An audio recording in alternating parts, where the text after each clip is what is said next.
ሐፈዝ የሚረዱ ነገሮች የሚለው ትምህርታችን ባለፉት ተከታታይ ሳምንቶች የኢኽላስን ምንነትና አንገብጋቢነት ስናይ ቆይተናል። በስተመጨረሻም የኢኽላስን ፍሬ ውጤትና ኢኽላስ የመኖርን ምልክቶችን አይተናል። ዛሬ በአላህ ፈቃድ ይህን ነጥብ ኢኽላስን እናጠቃለል ሲሆን ኢኽላስ ማግኘት የምንችልበት መንገድ ታዲያ የቱ ነው ምንድነው የሚል ይሆናል። ቁርአን ለመቅራትና ለመሐፈዝም ይሁን በቁርአን ለመጠቀምም ይሁን አጠቃላይ የሰራነው ኸይር ስራ አላህ ዘንድ ተባረከ ወተዓላ ተቀባይነት ያገኝ ዘንድ ኢኽላስ መኖሩ ሸርጥ ከሆነ ያለ ኢኽላስ የሰሩት ስራ ማይጠቅም ከሆነ ኢኽላስ ማግኘት መቻለው እንዴት ነው ብሎ መጠየቅ የእያንዳንዱ ዓቂልና አስተዋይ ሰው ግዴታ ነው። ስለ ኢኽላስ እየሰማንና ኢኽላስን የነየትን ብቻ መኖር የለብን። የኢኽላስን ባህሪ መላበስ መቻል አለብን። ትንሿም ስራ ኢኽላስ ካላት አላህ ዘንድ ተባረከ ወተዓላ ትልቅ ትሆናለች። ትልቁም ስራ ኢኽላስ ከሌለው አላህ ዘንድ ተባረከ ወተዓላ ትንሽ ይሆናል። አልፎ ሁሉ ሰሪውን እሳት ይከታል።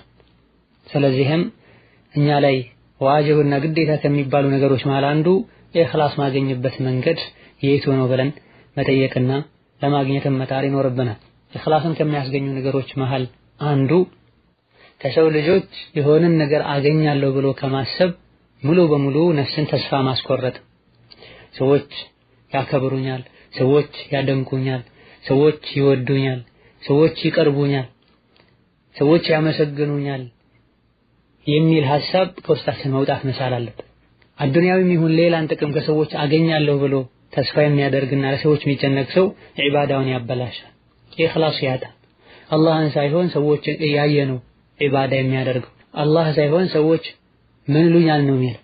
በሁሉም ነገር ዓላማና ጭንቃችን የአላህን ውዴታ ማግኘት ነው፣ አጅር ከአላህ መፈለግ ነው። አህም ገማችን ጭንቃችን አኺራ ነው። ያ ቀውሚ ላ አስአሉኩም ዐለይሂ ማላ ኢን አጅሪየ ኢላ ዐለላህ ይሉ ነበር ነቢያት። ወገኖቼ ሆይ ለእናንተ ዳዕዋውን በማድረሴ ከእናንተ ምንም የምፈልገውና የምጠብቀው ነገር የለም፣ አጅሬ አላህ ላይ ነው ይሉ ነበር። ወሀከዛ ሰህል ብኑ ሰዕድ ረዲየላሁ ዐንሁ ያስተላለፉትን ሐዲትም ሁሌ ፊት ለፊታችን ልናደርገው ልንሰራበት ይገባል። ኢዝሀድ ፊ ዱንያ ዩሒቡከ አላህ፣ ዱንያና ዱንያ ላይ ያሉ ነገሮችን በሙሉ ቸላ በላቸው አላህ ይወድሃል። ወዝሀድ ፊማ ዒንደ ናስ ዩሒቡከ ናስ አሉ ነቢ ሰለላሁ ዐለይሂ ወሰለም። ሰዎች ጋር ያለን ነገር በሙሉ ተው፣ ከሰዎች ምንም አትጠብቅ፣ ሰዎች ይወዱሃል ብለዋል ነቢ ሰለላሁ ዐለይሂ ወሰለም። አማ ከሰዎች የሆነ ነገር መጠበቃችን ከጌታችን ጋር ያለን ግንኙነት እንዲበላሽ ያደርጋል። በተለይ አኺራን ፈልገን አላህን ተባረከ ወተዓላ ታዘን በምንሰራው ስራ ላይ የሰዎችን አስተያየትም ይሁን ቁሳዊ ጥቅማ ጥቅም ልንጠብቅ ልንፈልግ አይገባም። አንደኛው ይሄ ሲሆን፣ ሁለተኛው የሰዎች ማወደስና የሰዎች ማውገዝ እኛን ምንም እንደማይጠቅመን ምንም እንደማይጎዳን ጠንቅቀን ማወቅ ይጠበቅብናል። ዒባዳ እያደረገን ሳለ ፊት ለፊታችን ያሉ ወይም ያዩን የሚመለከቱን ሰዎችን እንደ ጉዝ ነገር እንቁጠራቸው።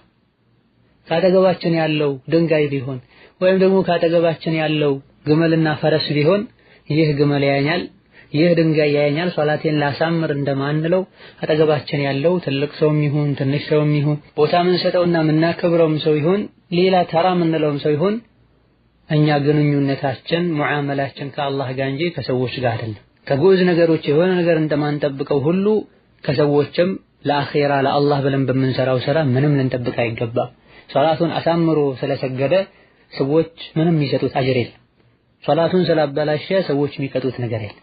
ለብቻቸው ሲሆኑ በአንድ ደቂቃ ሶላታቸውን የሚያጠቃሉ ከሰው ጋር ሲሆኑ 11 ደቂቃ የሚያረዝሙ ሰዎች አሉ። ሰው ምን ይለኛል ብለው ስጁድ የሚያረዝሙ ሰዎች አሉ።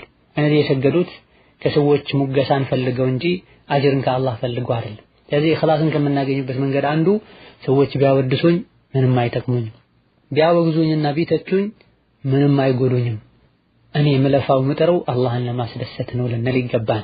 ይህኔ ነው ባሪያነታችን ሙሉ ሊሆን የሚችለው። ሰዎች ዘንድም ልንከበርና ቦታ ሊኖረን የሚችለው ይህኔ ነው። ለአላህ ብለን መልካም ስራ ስንሰራ አላህ ራሱ ከፍ ያደርገናል። ለሰዎች ብለን መልካም ስራ ስንሰራ አላህ ራሱ ዝቅ ያደርገናል። አላህን በሚያስቆጣ ነገር ሰውን ማስደሰት የፈለገ አላህ የሚቆጣው ሰዎችም እንዲጠሉት እንዲቆጡት ያደርጋል ብለዋል ነብዩ ሰለላሁ ዐለይሂ ወሰለም። የሰው ልጆች በሙሉ ተሰብስበው እገሌ ነገሪትን እንጥቀም ቢሉ ሊጠቅሙ አይችሉም አላህ የከተበውና የቀደረው ካልሆነ በስተቀር። በአንጻሩ ደግሞ ተሰብስበው ገሌን እንጉዳት ቢሉ ምንም ሊጎዱ አይችሉም አላህ የከተበው ካልሆነ በስተቀር። ብዕሩ ተነስቷል፣ የተጻፈውም ደርቋል።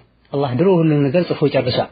ሁሌም አላህን ተባረከ ወተዓላ ለማስደሰት ነው ልንጥር የሚገባን እንጂ ሰዎችን ለማስደሰት ልንጥር አይገባም። ሰዎችን ላለማስቀየም ብለንም ግዴታን ልንተው ሐራምን ልንዳፈር አይገባም። ሪዳ ናሲ ጋየቱን ላ ትድረክ ብሏል ኢማሙ ሻፊዒ ረሒመሁላህ ተዓላ። ሰዎችን ሁሉ ማስደሰት መቼም የማታገባው ጎል ነው። እንደው አንተ ለዲንህ የሚበጀውን ፈልገህ ያዝ እንጂ ሰዎችን ተዋቸው ተው። ሰዎች ሁሉ በሱ ደስተኛ እንዲሆኑ፣ እንዲረኩ፣ እንዲያመሰግኑት የፈለገ ሰው አቅሉ ሙሉ አይደለም። መቼም ራሓና ደስታን ሳያገኝ ይኖራል። በሸሪዓው መሰረት እንሂድ፣ የሰዎችን ሐቅ አንንካ፣ ግዴታችንን እንወጣ። ዋናው የተፈጠርንለት ዓላማ አላህን መገዛት ነው። ዒባዳችን ላይ እንጽና፣ እንበርታ። ሌላው ኢኽላስ ማግኛ መንገድ የምስጢር ዒባዳዎችን ማብዛት ነው። ሌይል ሶላትን ተነስቶ መስገድ፣ ሱና ሶላቶችን ቤት ውስጥ መስገድ፣ ሱና ጾሞችን ሳያሳውቁ መጾም፣ ሁሌ በውዱእ መንቀሳቀስ፣ ዚክርና ዱዓን ማብዛት፣ መላስን ከሐሜትና ከውሸት ከመሰል ወንጀሎች መጠበቅ፣ ሰደቃን በድብቅ መስጠት፣ አላህን ፈርቶ ከሰዎች ተሸሽጎ አኺራን አስታውሶ ማልቀስ መሰል የሆኑ የሲር የሚባሉ ዒባዶችን ማብዛት ኢኽላስ ያስተምረናል። የኢኽላስን መንገድ እንድንጨብጥ ያደርገናል። ኢማሙ ሙስሊም ረሒመሁላህ ተዓላ ከሰዕድ ብን አቢ ወቃስ ረዲየላሁ ዐንሁ ወአርዳህ ባስተላለፉት ሐዲስ ነቢዩ ዓለይሂ ሰላቱ ወሰላም የሚከተለውን ብለዋል። ኢነላሃ ዩሒቡል ዐብደ ተቂየል ገኒየል ኸፊይ ብለዋል። አላህ ተባረከ ወተዓላ ተቂይ የሆነ እርሱን የሚፈራ ገኒ አላህ በሰጠው የሚብቃቃ አልኸፊ መልካም ስራውን የሚደብቅ እንደዚሁ ደግሞ ራሱንም ዝቅ የሚያደርግና እዩን ስሙኝ የማይለን ባሪያ አላህ ይወዳል ብለዋል ነብዩ ሰለላሁ ዐለይሂ ወሰለም። እዚህ የተፈለገው አልኸፊ የሚለው ራሱን ዝቅ የሚያደርግ ለመታወቅና ለመታየት ዝነኛ ለመሆን ጥረት የማያደርግ ራሱን በማስተካከል የተጠመደ ሰው ማለት። እንደዚሁ ከኢኽላስ መንገዶች አንዱ ሁሌ ነፍስያን መታገልና አላህ ያየኛል ማለት ራስን መመርመርና መገምገም ነው። ይሄም በንግግራችንም በተግባራችንም በንያችንም ጭምር ሊሆን ይገባል። መልካምን ስራ ከመስራታችን በፊት ለምንድን ነው የምሰራው፣ እንዴት ነው የምሰራው ልንል ይገባል። እየሰራ ነው ሳለ አላህ ይቀበለኝ ይሁን፣ ሸርጡን አሟልቻለሁ፣ አላህ በሚወደው መልኩ ነው እየሰራሁት ያለው ልንል ይገባል። ከሰራ ነው በኋላ ደግሞ አላህ ይቀበለኝ ይሁን ልንል ይገባል። እየሰራ ነው ያለውን ስራ በአግባቡ ብንሰራ ስራው ራሱ ሰው ምን ለኛል ማን አየኝ ከማለት እንድንዘናጋና በዚህ ስራ እንድንጠመድ ያደርገናል። ወላኪን ይሄ ሲጠፋ ስራችን ሌላ ይሆናል። ጥቅም ሊኖረው ቀርቶ የሚጎዳ ማለት ነው። ማን አየኝ፣ ማን ምን አለ፣ ነገ ምን ይላሉ ሊሆን አይገባም ስራችን። በል ስራውን ለማን ብዬ ነው የምሰራው፣ እንዴት ነው የምሰራው፣ ነብዩ በዚህ መልኩ ነበሩ የሚሰሩት፣ አላህ እንዲህ ነው የሚፈልገው፣ ከሰራ ነው በኋላም ደግሞ አላህ ተቀብሎኝ ይሁን እንደው ይቀበለኝ ዘንድ እስትግፋር ማብዛት አለብኝ ኢላ ገይሪ ዛሊክ ልንል ይገባል። ሙጃሃዳ በየጊዜው ነፍስያን መታገል፣ አላህ ያኛል ማለት ራስን መተሳሰብ ኢኽላስን ከሚያስገኙ ነገሮች መሃል አንዱ። ይህ ይሳካልን ዘንድ ደግሞ ገና ስራውን ስንጀምረው ንያችንን መፈተሽ፣ እየሰራ ነው ሳለም አላህ ያየኛል በዚህ መልኩ ነው ወይ መሰራት ያለበት፣ እንዲህ ነው ወይ አላህ ያዘዘው፣ በዚህ መልኩ ከተሰራ ነው ወይ የሚቀበለው ልንል ይገባናል። ከሰራና ካጠናቀቀም በኋላም ደግሞ በዚህ ስራዬ አላህን ተባረከ ወተዓላ ማስደሰት ፈልጌ ነው የሰራሁት ወይስ ሌላ ዓላማ አለኝ፣ አላህ ተቀብሎኛል ይሁን ኢላ ገይሪ ዛሊክ ያለን ራሳችንን ስንፈትሽ ከላይ የተጠቀሱ ነገሮች ይሳካሉ። እንደዚሁ ከኢኽላስ መንገዶች ሌላኛው የደጋ ቀደምቶችን ሲራ ማጥናት ነው። ለኢኽላስ የነበራቸውን ጭንቀትና ጉጉታቸውን በኢኽላስ ዙሪያ የተናገሩትን ሐላቸውን ማጥናት ኢኽላስ እንዲኖረን ያደርጋል። ቁርአን ሲቀሩ ሰው ሲመጣባቸው በጋቢያቸው በልብሳቸው ይሸፍኑ እንደነበር አይተናል። አኺራን አስታውሰው ሲያለቅሱ ጉንፋን እንደያዘው ሰው ይሆኑ እንደነበር አይተናል። ለረጅም ዓመታት እየጾሙ ከቤተሰቦቻቸው ደብቀው ቁርሳቸውን ይዘው ወጥተው ሰደቃ እየሰጡ መጨረሻ ምሽት ላይ መጥተው ከቤተሰብ ጋር እራት ይበሉ እንደነበር አይተናል። እንደዚህ ያሉና ሌሎችም የደጋ ቀደምቶችን ሲራ ማጥናታችን ኢኽላስ እንድናገኝ ይረዳናል። ከዚሁ በተጨማሪ ረቃኢቅ ቀልብ የሚያረጥቡ አኺራን የሚያስታውሱ ከሞት በኋላ ያለውን ህይወት እንድናስብ የሚያደርጉ መጽሐፎችን ማንበብ፣ ሙሐደራዎችን መስማት፣ ቁርአንን አዘውትሮ መቅራትና ቁርአንን ማስተንተኑ ኢኽላስ እንዲኖረን ያደርጋል። ወሀከዛ የሪያን አደገኝነት ማሰብና ማስታወስም ኢኽላስ እንድናገኝ ከሚያደርጉ ነገሮች መሃል አንዱ የሰራውን ስራ ኢኽላስ የሌለው ሰው የቂያም ቀን አላህ ፊት ሲቆም የሰራው ስራ የቦነና አቧራ ይሆንበታል። ከዚህም አልፎ አላህ ዘንድ ይቀጣል፣ ያፍራል፣ ይዋረዳል። ሂድ እስቲ ዱንያ ላይ እንዲያዩልህ እንዲሰሙልህ ብለህ የሰራሃቸው ሰዎች ስራን የሰራሃላቸው ሰዎች የሚሰጡህ ምንዳ ካላቸው ጠይቃቸው ይባላል። የአላህን የተከበረውን ምንዳ የአላህን ጀዛ እንዲነፈግ ይደረጋል። ከዚህ ጎን ለጎንም ኢኽላስ አጥቼ ስራዬ ሊበላሽ ይችላል፣ አላህ ዘንድ ላፍር ልዋረድ እችላለሁ ብለን ሁሌ ውስጣችን ላይ ስጋት ሊኖር ይገባል። والذين يؤتون ما آتوا وقلوبهم وجلة أنهم إلى ربهم راجعون بيونا الله يمفلحوچن يمؤمنوچن وصف سينغا قد أفلح المؤمنون الذين هم في صلاتهم خاشعون بلو جمرات مؤمنوچ فلاحنا አገኙ ተሳካላቸው ከሚፈሩት ዳኑ ብሎ የተኞቹ ሙእሚኖች እንደሆኑ ሲነግረን الذين هم في صلاتهم خاشعون ሶላታቸው ላይ ኹሹዕ ያላቸው ልባቸውን ሰብስበው አንገታቸውን ደፍተው የሚሰግዱ ናቸው ብሎ የሙእሚኖችን ባህሪ በዘረዘረበት ሱራ ላይ والذين يؤتون ما آتوا እነዚህ የአላህ ትክክለኛ ሙእሚኖች ተቅዮች ማለት እነዚያ የሚሰሩትን መልካም ስራ የሚሰሩ وقلوبهم ስራውን ይሰሩ ሳለ ግን ልቦቻቸው ወጅላ የምትፈራ أنهم إلى ربهم راجعون ነሱ ነገ አላህ ፊት እንደሚመለሱ በማወቃቸው ጌታቸውን የሚፈሩ ናቸው። መልካም ስራ ከመስራት ጋር ስራ የተቀባይነት አግኝቷል አላገኘም ብለው ነፍስያቸውን የሚጠራጠሩ አላህን የሚፈሩ ናቸው ብሏል አላህ ተባረከ ወተዓላ። እን ሁሌ ሪያን ልንፈራው ስራ የተቀባይነት አግኝቷል አላገኘም ብለን ልንጨነቅ ይገባናል። ይሄን የቁርአን አንቀጽ ሲሰሙ እናታችን አይሻ ረዲየላሁ ዐንሃ ይህ ማለት ዝሙት ሰርተው ወንጀል ሰርተው አላህ የሚፈሩ ማለት ነው እንዴ ብለው ነብዩን ሲጠይቁ ነብዩ ሰለላሁ ዐለይሂ ወሰለም ላ በጭራሽ ወንጀል በመስራት ምክንያት የሚመጣ ፍርሃት አይደለም ይሄ انما ይህ الذين هم الذين يصومون ويتصدقون ويصلون ويخافون الا يتقبل الله منهم على النبي صلى الله عليه وسلم እዚህ የተፈለገው ልባቸው ይፈራል የተባሉት የሚሰሩትን እየሰሩ ልባቸው ይፈራል የተባሉት እዚህ ጾምን እየጾሙ ሰደቃን እየሰጡ ሶላትን እየሰገዱ አላህ ላይ ይቀበለኝ ይችላል ያሉ የሚፈሩ ናቸው ብሏል ነብዩ ሰለላሁ ዐለይሂ ወሰለም። ይሄም ኢኽላስ እንድናገኝ ከሚረዱ ነገሮች መሃል አንዱ ነው። ኢኽላስ ላይ ኖረን ይችላል ብሎ ያልፈራ ሰው ያልሰጋ ሰው ለዲኑ ሊፈራ ይገባል፣ ራሱን ሊመረምር ይገባል። ኢማም አልቡኻሪ ረሂመሁላህ ተዓላ ከብን አቢ ሙለይካ እንዳስተላለፉት ከነብዩ ሰለላሁ ዐለይሂ ወሰለም ሱሐቦች መሃል 30 ሰው የማግኘት እድል አግኝቻለሁ። 30 ሱሐቢ አይቻለሁ። እነዚህ በሙሉ ሙናፊቅነትን ለነፍሳቸው ይፈሩ ነበር። ከነሱ መሃል የትኛቸውም ከነሱ መሃል ማናቸውም እኔ እንደ ጅብሪል እንደ ሚካኤል ኢማን አለኝ አይሉም ነበር ብላ። ሙናፊቅነት የሪያ አንዱ ውጤት ነው። ይኸውልኝ ይስሙልኝ አንዱ ውጤት ለሰዎች ብሎ ለዱንያ ጥቅም ብሎ ስራ መስራት ማለት ነው ሙናፊቅ ማለት ነው። የረሱል ሰለላሁ ዐለይሂ ወሰለም ሰሐቦች ሙናፊቅነትን ይፈሩ ነበር፣ ሪያን ይፈሩ ነበር። الإمام حسن البصري رحمه الله تعالى ما خافه إلا مؤمن ሪያን ሙናፊቅነትን አይፈራም ሙእሚን የሆነ ሰው እንጂ ሪያና ሙናፊቅነትን የሉብኝም ብሎ ነፃነት አይሰማውም ሙናፊቅ የሆነ ሰው እንጂ።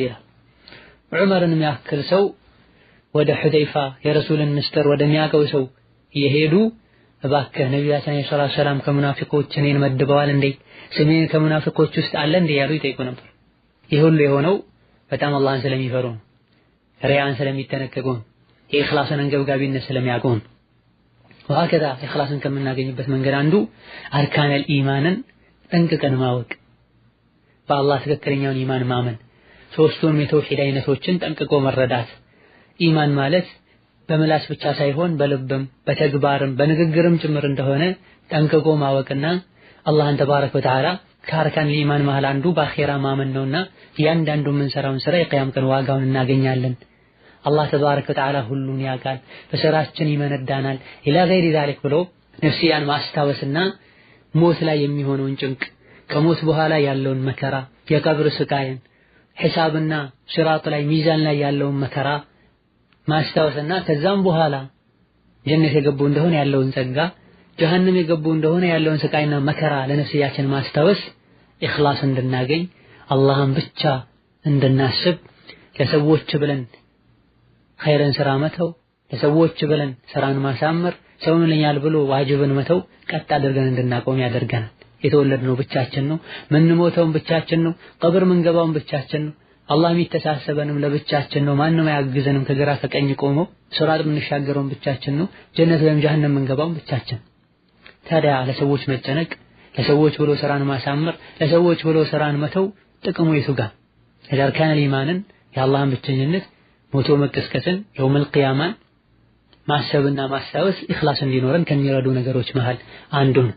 እንደዚሁ ኢኽላስን ለማግኘት ከሚረዱ መንገዶች መሃል ሌላኛው አላህን ከሚፈሩ ኢስቲቃማ ካላቸው ኢማን ካላቸው ሰዎች ጋር መዋል ኢኽላስ እንዲኖረን ያደርጋል።